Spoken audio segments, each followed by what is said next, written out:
तो सबसे पहले सामान्य ज्ञान के क्वेश्चन देखेंगे, जिसमें पहला है सिंधु घाटी के लोग किसकी पूजा करते थे। तो सिंधु घाटी के लोग पूजा करते थे, ऑप्शन सी, पशुपति की। किसकी करते थे? पशुपति। अगला है भारतीय राष्ट्रीय कांग्रेस की स्थापना कब हुई थी। तो ये हुई थी ऑप्शन बी, वर्ष 1885 में हुई थी। अगला है ऑस्कर पुरस्कार जीतने वाली प्रथम भारतीय महिला कौन थी। तो ये थी ऑप्शन सी, भानु अथैया। कौन थी? भानु अथैया। भारत में प्रथम टेलीविज़न कार्यक्रम का प्रसारण किस वर्ष हुआ था। तो ये हुआ था ऑप्शन ए, 1959 में हुआ था। कब हुआ था? 1959। विश्व जनसंख्या दिवस कब मनाया जाता है। ऑप्शन सी, 11 जुलाई को मनाया जाता है विश्व जनसंख्या दिवस। अगला है निम्न में से कौन ऊष्मा का कुचालक है। ऑप्शन सी, कांच जो होता है ये क्या होता है? ऊष्मा का कुचालक होता है। सिरके का रासायनिक नाम जो है वो क्या है। तो सिरके का रासायनिक नाम होता है ऑप्शन बी, एसिटिक एसिड। पदार्थ की चौथी अवस्था क्या होती है। तो पदार्थ की चौथी अवस्था होती है प्लाज्मा। क्या होता है? प्लाज्मा। निम्न में से कौन सा विटामिन जल में घुलनशील है। Option B, vitamin C. तो विटामिन सी जो होता है इसका जो ये जो है इसका जो केमिकल नेम होता है वो क्या होता है। इसका केमिकल नेम होता है एस्कॉर्बिक एसिड। एस्कॉर्बिक अम्ल या एसिड कह सकते हैं। अगला देख लेते हैं क्वेश्चन। नेक्स्ट क्वेश्चन है हंसाने वाली गैस नाइट्रस ऑक्साइड का सूत्र है। Option B, N2O। कंप्यूटर का मस्तिष्क किसे कहा जाता है। तो ये कहा जाता है ऑप्शन बी, CPU को कहा जाता है कंप्यूटर का मस्तिष्क। कंप्यूटर द्वारा खालिस्तान इंफॉर्मेशन में प्रोसेस किए जाते हैं। Option C, data. निम्न में से कौन सा इंटरनेट से संबंधित है। Option C. तो देखिए इंटरनेट से संबंधित है तो वो कौन सा होगा। आपको गाइस देखिए ईमेल जो है ये इंटरनेट से संबंधित होता है, और आपको कमेंट बॉक्स में कमेंट करके बताना है कि और कौन कौन से इंटरनेट से संबंधित होते हैं। निम्न में से किसे कंप्यूटर का पितामह कहा जाता है। ऑप्शन डी, चार्ल्स बेबेज को। निम्न में से कौन सा सॉफ्टवेयर का प्रकार है। ऑप्शन डी, ये सभी। सिस्टम सॉफ्टवेयर, अनुप्रयोग सॉफ्टवेयर, प्रोग्रामिंग सॉफ्टवेयर। अगला है एक वस्तु 120 रुपये में खरीदी तो आपका कॉस्ट प्राइस क्या हो जाएगा। 120 रुपये। सीपी क्या हो जाएगा? 120 रुपये। और 160 में बेची गई तो सेलिंग प्राइस या एसपी कितना हो जाएगा? 160 रुपये। तो लाभ प्रतिशत कितना होगा। तो परसेंटेज ऑफ प्रॉफिट क्या होता है। सेलिंग प्राइस से हम लोग सीपी घटाएंगे, कॉस्ट प्राइस घटाएंगे तो आपका लाभ आ जाएगा। कितना आएगा? 160 से हमें 120 घटाएंगे तो आपका कितना आ जाएगा? 40। और बटे में सीपी रखेंगे क्योंकि परसेंटेज ऑफ प्रॉफिट निकालना है। तो नीचे सीपी रख दिया 120 और मल्टीप्लाई 100। एक जीरो से एक जीरो कटा। अब 4 से काटेंगे, 4 दाम 40 ये हो जाएगा, और 4 तीयों 12। मतलब आपका कितना आ गया? 100/3। इससे काटेंगे तो आपका आंसर आ जाएगा 33 सही 1/3%। 33 सही 1/3%। तो option D is right answer. अगला है 18 क्वेश्चन मार्क और ये समानुपात का चिन्ह है और 3:5 लिख लेते हैं। 18 अनुपात को क्या कर सकते हैं? बटे कर सकते हैं, और क्वेश्चन मार्क की जगह हम लोग एक्स मान लेते हैं। समानुपात का मतलब क्या होता है मैं आपको बताना चाहूँगा, ये होता है बराबर। तो यहाँ बराबर कर देंगे और 3/5 हो जाएगा ये। अब यहाँ पे 3x इक्वल टू क्या आ जाएगा? 18 पंजे 90 या 18 × 5। 3 से काटेंगे तो 6 का 18 और 6 का मल्टीप्लाई 5 में करेंगे तो आपका आंसर कितना आ जाएगा 30। Option A is right answer. एक क्वेश्चन और है, बहुत ही सिंपल सा है। यदि 3/4 ऋण चुकाने पर भी 600 रुपये ऋण शेष बचता है तो कुल ऋण राशि कितनी है? तो मान लेते हैं गाइस, टोटल जो ऋण राशि होगी वो मान लेते हैं x, और x का उसने कोई व्यक्ति है वो 3/4 चुका देता है, मतलब 3/4 इंटू एक्स का 3/4 चुका देता है ऋण, और चुकाने पर भी कितना शेष बचता है? 600 रुपये ऋण। कितना बचता है? 600। तो प्लस इसमें 600 जोड़ देते हैं, और हमें बताना है कुल ऋण कितना था। तो ये किसके बराबर हो जाएगा? एक्स के बराबर हो जाएगा। क्यों? क्योंकि 3/4 तो उसने चुका दिया है, उसके बाद 600 बच रहा है। अगर उस 600 को 3/4 एक्स में जोड़ देंगे तो वो किसके बराबर हो जाएगा? एक्स के बराबर हो जाएगा। अब हम लोग सॉल्व करते हैं, तो 3/4 एक्स, और एक्स इधर आएगा तो माइनस का एक्स हो जाएगा, और प्लस 600 इज इक्वल टू 0। तो यहाँ पर एलसीएम कितना हो जाएगा? 4। या आप ऐसे कर सकते हैं, 600 is equal to X minus 3/4 एक्स। 3/4 एक्स को दूसरे पक्ष में रख देते हैं, तो ये हो जाएगा 600 is equal to 4x minus 3x। LCM कितना हो जाएगा? 4। तो यहाँ से आपका कितना आ जाएगा? 600 इज इक्वल टू 4x से 3x जाएगा तो x/4, और 4 का मल्टीप्लाई 600 में करेंगे तो आपका आ जाएगा 2400। तो टोटल ऋण कितना हो जाएगा? 2400। Option A is right answer है। x³ + 27 के गुणनखंड होंगे। x³ + 27 के गुणनखंड क्या होंगे? तो कैसे करेंगे इसको? तो देखिए, इसको a³ + b³ फॉर्म में कन्वर्ट कर लेते हैं, तो ये हो जाएगा x का होल क्यूब, और 27 होता है 3 का होल क्यूब। तो ये a³ + b³ का फार्मूला बन गया। तो फार्मूला क्या होता है आपका? तो a³ + b³ का फार्मूला होता है a + b, ये तो होता ही है, ओके गाइस। और आगे होता है a² + b² माइनस ab। अब इसमें a और b की वैल्यू पुट कर देंगे, तो a की वैल्यू है x और b की वैल्यू है 3, तो x + 3 हो जाएगा। अगले कोष्टक में a² है, तो a की वैल्यू क्या है? x, तो x² प्लस b², b की वैल्यू क्या है? 3, तो 3 का होल स्क्वायर माइनस 3x, ये हो जाएगा। तो ये हो जाएगा x + 3, और ये हो जाएगा x² + 9 माइनस 3x, ये आपका आंसर हो जाएगा। और ये कौन से ऑप्शन में आ रहा है? तो ये आ रहा है ऑप्शन सी में। Option C is right answer. चलिए अगला क्वेश्चन करते हैं।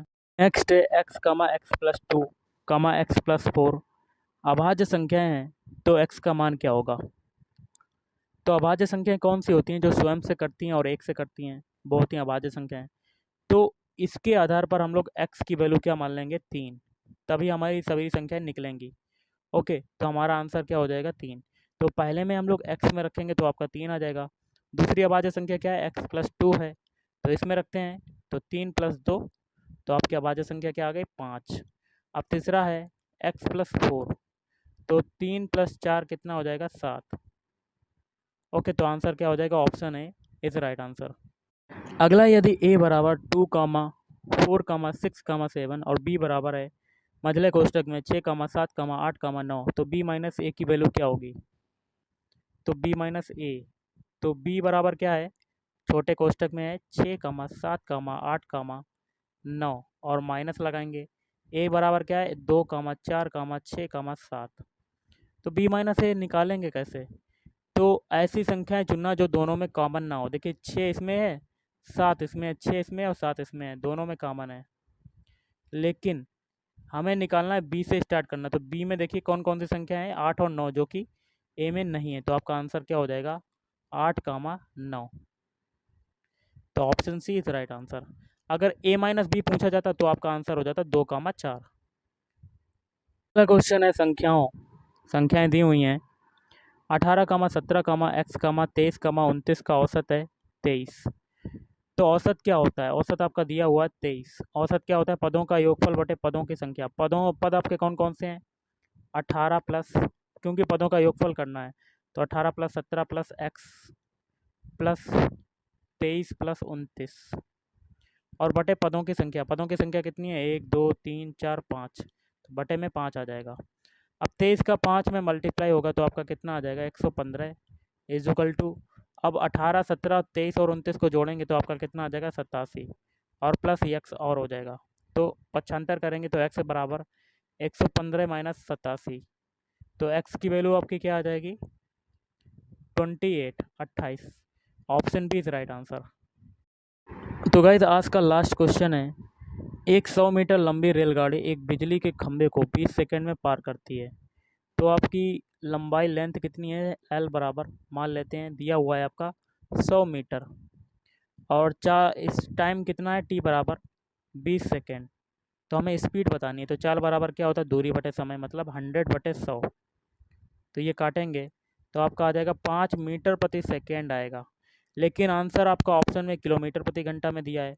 तो मीटर प्रति सेकेंड को किलोमीटर प्रति घंटा में कन्वर्ट करने के लिए 18/5 का मल्टीप्लाई करेंगे, तो 5 से 5 कटेगा तो आपका आ जाएगा 18 किलोमीटर प्रति घंटा।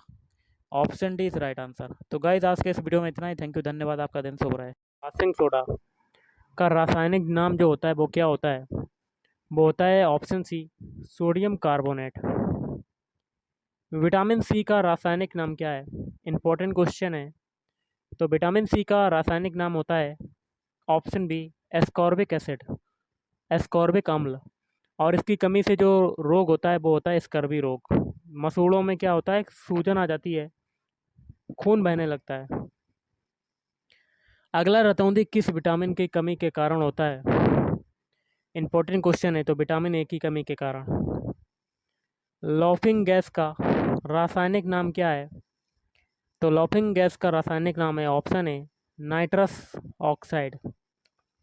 एक क्वेश्चन आपके 17-18 शिफ्ट में आया था, प्लास्टर ऑफ पेरिस का रासायनिक सूत्र क्या है, तो इसका होता है ऑप्शन सी CaSO4.12H2O।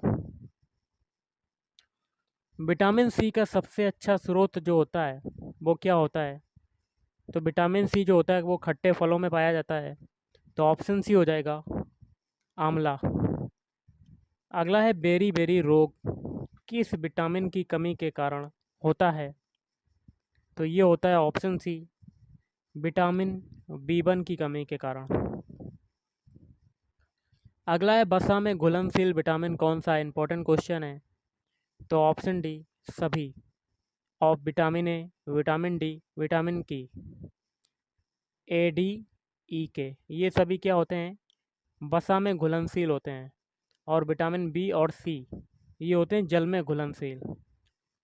अगला है जल में घुलनशील विटामिन कौन से हैं, तो ऑप्शन सी दोनों, मतलब विटामिन बी और विटामिन सी। नेक्स्ट है विटामिन ए की कमी से कौन सा रोग होता है, तो ऑप्शन बी रतौंधी रोग होता है। और विटामिन बी का जो रासायनिक नाम होता है वो क्या होता है, तो विटामिन बी का रासायनिक नाम होता है ऑप्शन बी थायमिन। अगला है विटामिन ए का रासायनिक नाम क्या होता है, इंपॉर्टेंट क्वेश्चन है। तो ये हो जाएगा ऑप्शन है रेटिनॉल, रेटिनॉल। बेकिंग सोडा या खाने वाला सोडा जो होता है उसका रासायनिक नाम क्या है, इंपॉर्टेंट क्वेश्चन है। तो ऑप्शन बी सोडियम बाइकार्बोनेट। बिना बुझा चूना का रासायनिक सूत्र क्या होता है, option D calcium oxide, CaO। शुष्क बर्फ बर्फ कहा जाता है, तो किसको कहा जाता है, तो ठोस कार्बन डाइऑक्साइड को कहा जाता है शुष्क बर्फ। अश्रु गैस का रासायनिक नाम क्या है, तो क्लोरो एसीटोफिनॉन। स्कर्वी रोग जो होता है वो किस विटामिन की कमी के कारण होता है, तो ऑप्शन सी हो जाएगा विटामिन सी की कमी के कारण स्कर्वी रोग होता है। विटामिन डी का सर्वोत्तम स्रोत क्या है, तो ऑप्शन सी सूर्य का जो प्रकाश होता है वो विटामिन डी का सर्वोत्तम स्रोत है। विटामिन B7 का रासायनिक नाम क्या है, तो ऑप्शन बी B7 का रासायनिक नाम होता है बायोटीन। जिप्सम का रासायनिक सूत्र क्या है, तो option B CaSO4 into 2H2O।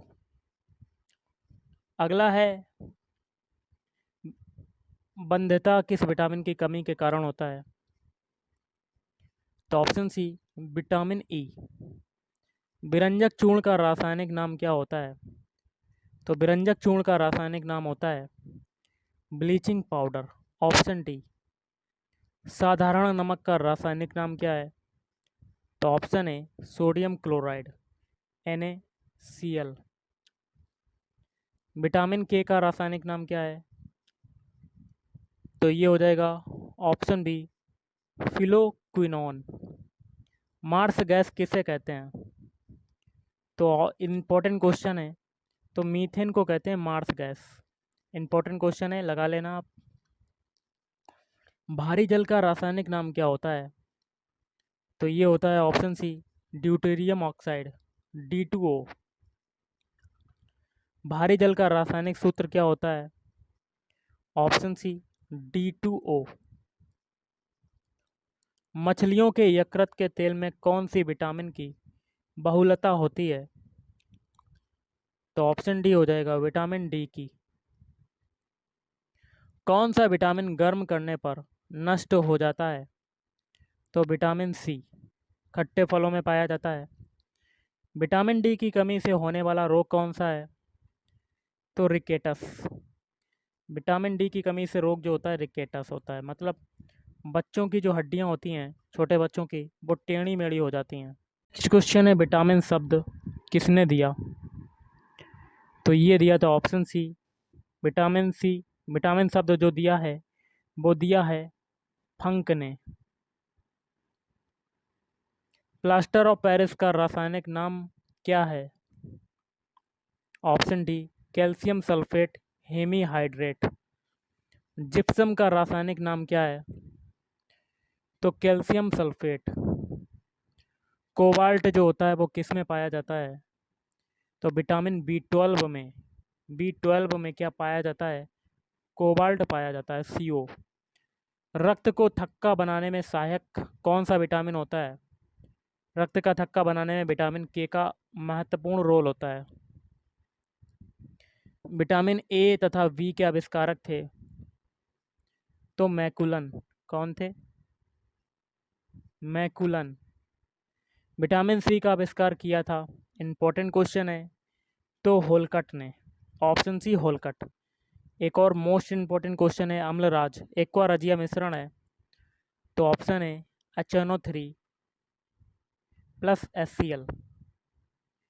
Nitric अम्ल प्लस हाइड्रोक्लोरिक एसिड। तो गाइज आज के इस वीडियो में इतना ही। थैंक यू, धन्यवाद।